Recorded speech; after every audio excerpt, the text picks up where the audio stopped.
Imagine that tomorrow morning, a new technology is announced. A machine capable of transporting a human being anywhere in the universe instantly. No airplanes, no rockets, no travel time.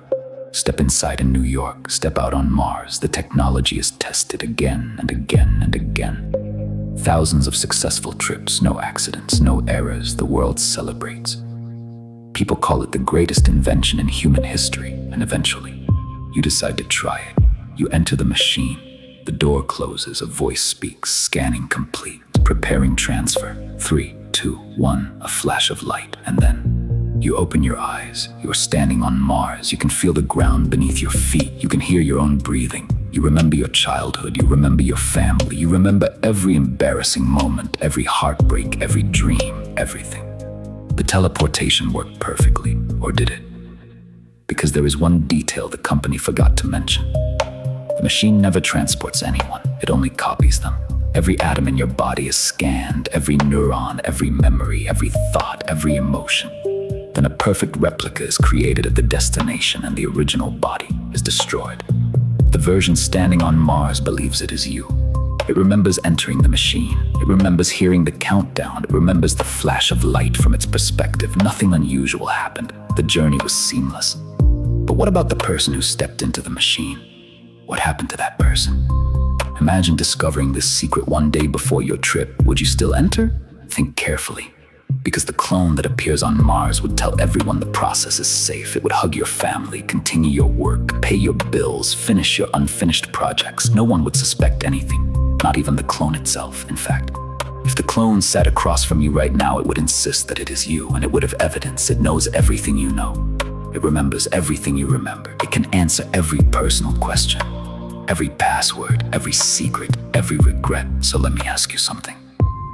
If a perfect copy of you existed, how would you prove that you are the original? Most people immediately say the clone isn't real, but why not?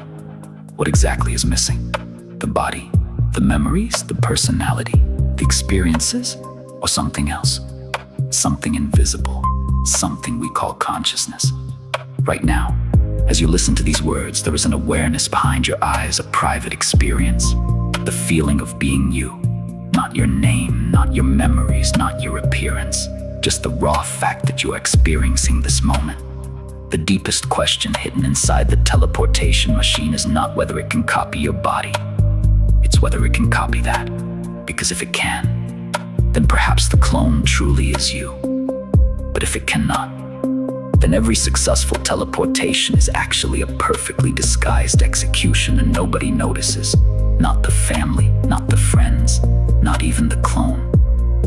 Imagine a future where billions of people use this technology every day.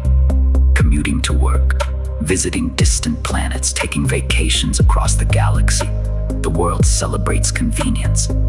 Meanwhile, every trip silently destroys one consciousness and replaces it with another that merely believes it survived. Would humanity even care?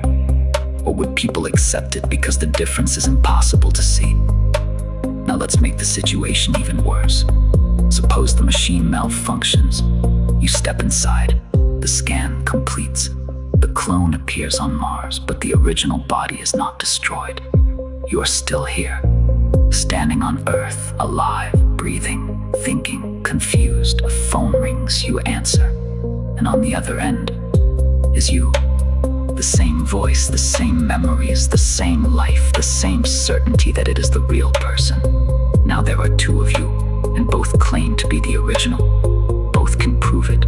Both remember being a child. Both remember falling in love. Both remember entering the machine. Which one is you? Or perhaps the more terrifying question is this: if both of them believe they are you, what was you in the first place? Before we continue, I want you to make a choice. Not what sounds logical, not what sounds philosophical, what feels true. If you discovered that teleportation worked this way, would you step into the machine, or would you refuse? Hold on to your answer, because in the next part, some of the greatest philosophers who ever lived are going to challenge it. And by the end, you may not be entirely sure who you are anymore.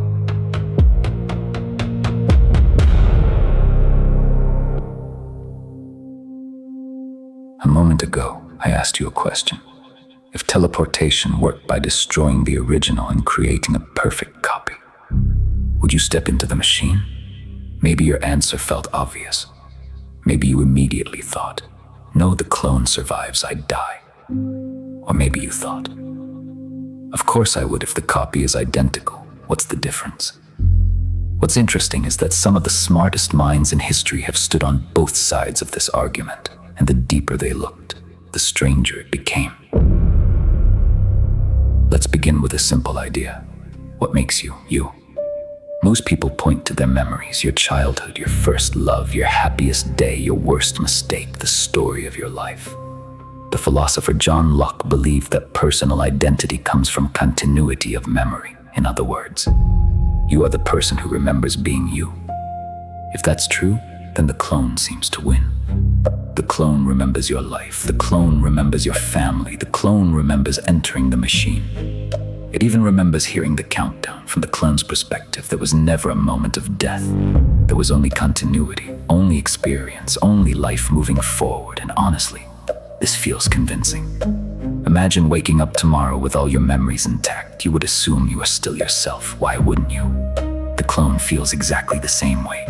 So perhaps identity isn't about the body at all. Perhaps identity is information, a pattern, a story. And as long as that story continues, so do you. But then another philosopher noticed a problem, a very serious problem. Suppose I make two perfect clones, not one, two.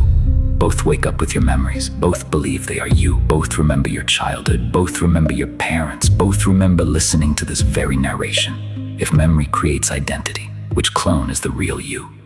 The first one? The second one? Both. How can one person become two people? Suddenly the theory begins to crack because identity seems to require uniqueness, yet perfect copies can multiply indefinitely. Imagine creating 100 clones, 1,000, a million. Would all of them be you? Or would none of them be you? The more copies we create, the harder it becomes to explain what you actually means. Now let's go even deeper. Right now, there is a conscious experience happening inside your mind, not your memories, not your personality, not your biography. The actual experience of being aware, the silent observer behind your thoughts. The thing that is listening to these words right now, can that be copied? Or can only the information be copied? Think about it carefully. If I copy every file from one computer to another, the information survives, but the original machine does not magically become the new machine. The data moves, the hardware remains separate. Could consciousness be the same? Could the clone simply inherit your information while your awareness ends forever? This is where many people become uncomfortable, because there is no experiment we can perform. No scanner, no microscope, no test. You can measure memories, you can measure brain activity, you can measure behavior. But consciousness itself, the private experience of being you, no one knows how to measure it. No one even knows exactly what it is. And now we arrive at the most unsettling possibility. The philosopher Derek Parfit spent years thinking about problems like this. Eventually, he reached a shocking conclusion. Perhaps we are asking the wrong question. Perhaps there is no deep, permanent self to preserve. Perhaps identity is not what matters. That sounds absurd at first. But consider this. The person you were at 5 years old is gone. The cells are different, the beliefs are different, the personality is different. Almost everything has changed. Yet somehow, you still call that child you. Why? Because there is enough continuity connecting the two. Enough psychological links, enough memories, enough causes and effects. According to Parfit, that continuity may be all we ever were. Not an indivisible self, just an ongoing process, a chain, a pattern, a story that keeps unfolding. If Parfit is right, then maybe the clone doesn't need to be identical to you. Maybe survival was never about identity. Maybe survival is simply about continuation. And if the story continues, perhaps that is enough. But before you accept that idea, consider one final scenario. You enter the machine. clone appears. The process works perfectly. Except this time,